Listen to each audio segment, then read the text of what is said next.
Okay, in this video we're going to do problems 25, 26, and 27. So let's work on these together. Okay, 25 says, solve using one of the 6 sum and difference formulas and provide an exact answer. Okay, they want us to figure out what the cosine of 105 is. So I'm going to pick 2 angles that I can add together to get 105. And that's going to be 60 and 45. So what I want to do is do the cosine of 60 plus 45. So 60 was my alpha, 45 was my beta. So that equation, looking at my sum formulas, you've got to look at cosine carefully.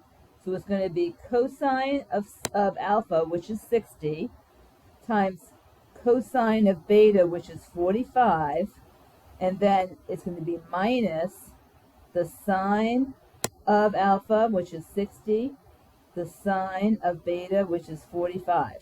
Okay, so this is an easy one to do because everything's in the first quadrant, therefore everything is positive. So look at unit circle, look at 60 degrees, and you want cosine, which is the first value. So that's 1/2. This is radical 2 over 2. If cosine of 60 was 1/2, the sine of 60 has to be root 3 over 2, and this is also root 2 over 2. So I'm going to get root 2 over 4 minus root 6 over 4, and I can't go any further with that answer. Okay, let's go to the next one. The tan of 165. Now I'm going to add together 135 and 30. Okay, that will give me 165. So I'm going to add the numbers. So I'm looking for a tan sum formula. And so that's going to be tan of 135 plus 30. So now start copying down your formula.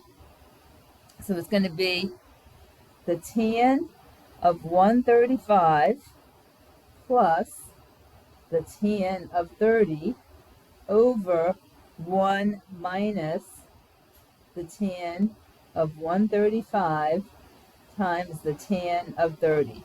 Okay, so they're both in the unit circle. Let's look them up. Okay, 135 is in the second quadrant.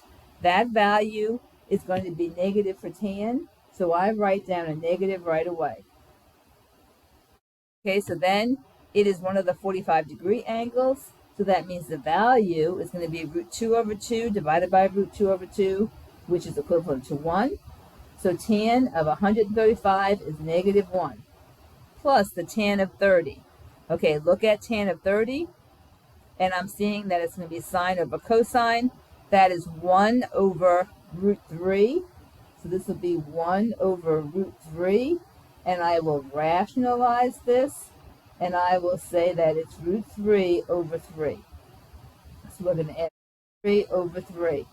Then my denominator is going to be 1 minus a negative tan of 135, which is negative 1, times a radical 3 over 3. Okay, so let's clean that up. So why don't I just change the order?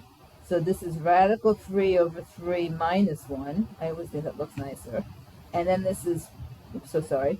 This is 1 minus this product, but that product's going to be negative. So that's going to make it 1 plus root 3 over 3. Okay, and there you have it. Okay, so let's go to the next one, number 26. So in number 26, what we're going to do is use the double angle formula because I see I have double angles here and here. So the first thing I'm going to do is get my angle and draw it in quadrant 4. Okay, so draw your angle. It's in quadrant 4. Here it's coming out here and straight up there. Okay, so we call this angle capital A, and they tell us that the cosine is 8 over 17. So from angle 8's perspective, or excuse me, from angle A's perspective, this is your 8, and this is your 17. Then you can look at your little sheet and find out that the other leg of this triangle is going to be 15, but I have to make it a negative 15 because it's in the fourth quadrant. Let me make this look a little better. So that's supposed to be a 7.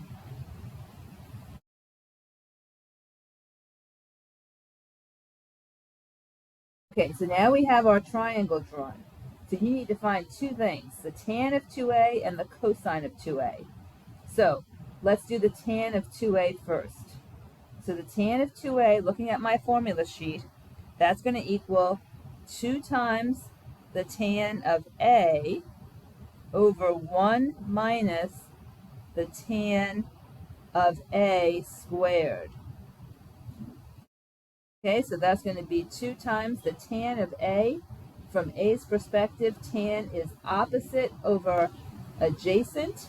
So that's going to be negative 15 over 8. That's my numerator. And then this is going to be 1 minus the negative 15 over 8 will now get squared. Okay, so let's figure this out. My numerator up here is going to be negative 30 over 8. And my denominator is going to be 1 minus, now when you square this, the minus goes away. So that's why it's not flipping this minus sign. And 15 squared is 225 over 64. That would be my denominator there. Okay, so now I can clean this up a little bit.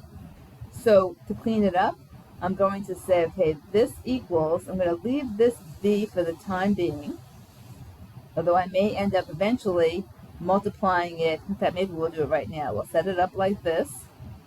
And down here, I'm going to make my 1 a 64 over 64. Okay, that's going to allow me to combine all of my fractions.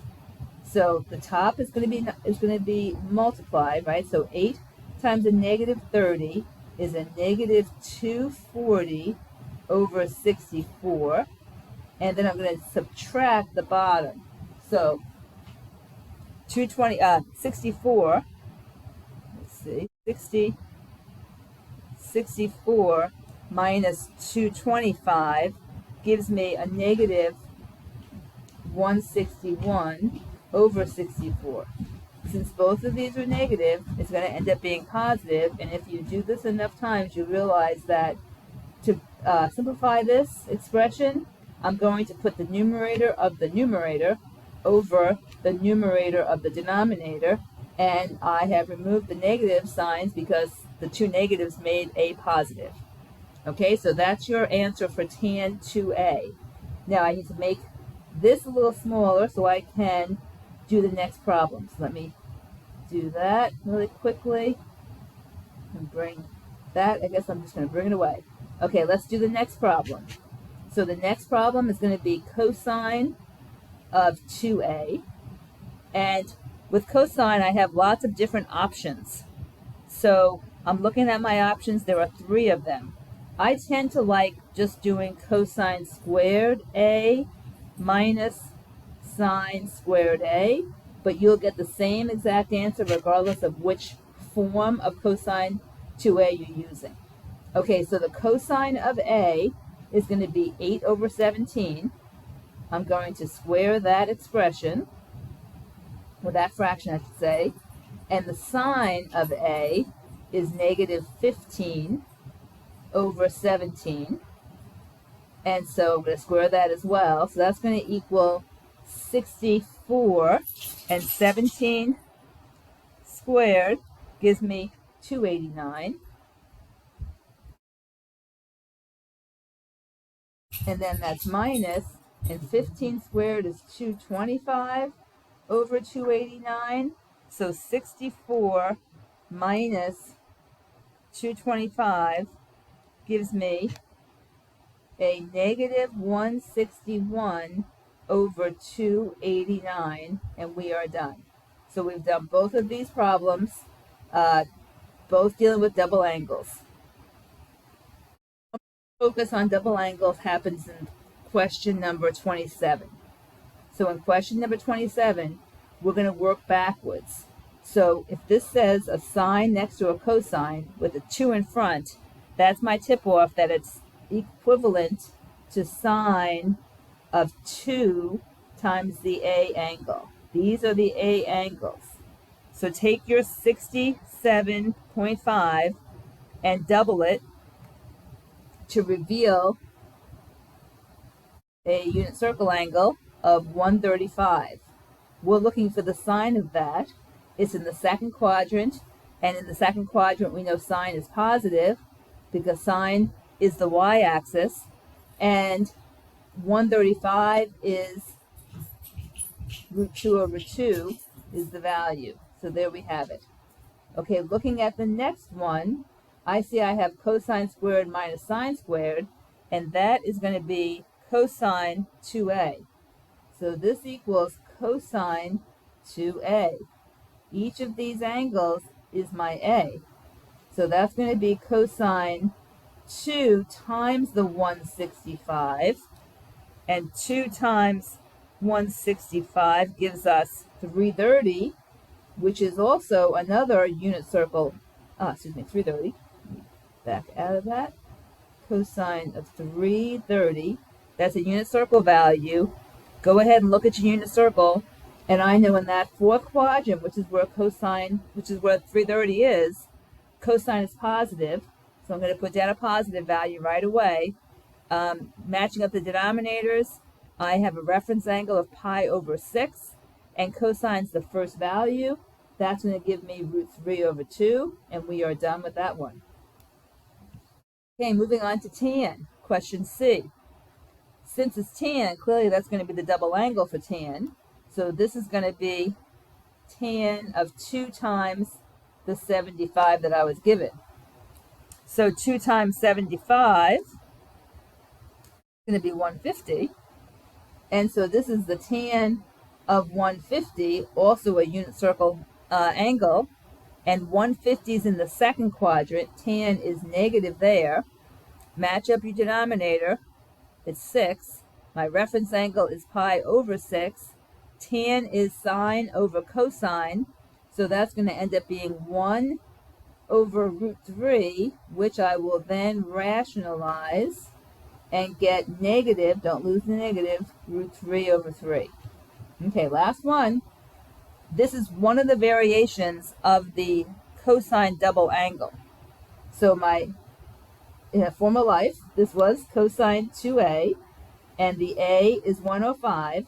So this is cosine of 2 times 105, which is cosine of 210, and you guessed it, that is a unit circle angle. So I'm noticing that that's in the third quadrant. In the third quadrant, that is negative. I write my negative. 210 has a denominator of 6 when you put it in radians. And go to the first quadrant. Look at the values for pi over 6. You want cosine. That is the x. And I'm getting the negative from the quadrant and the radical 3 over 2 from the value.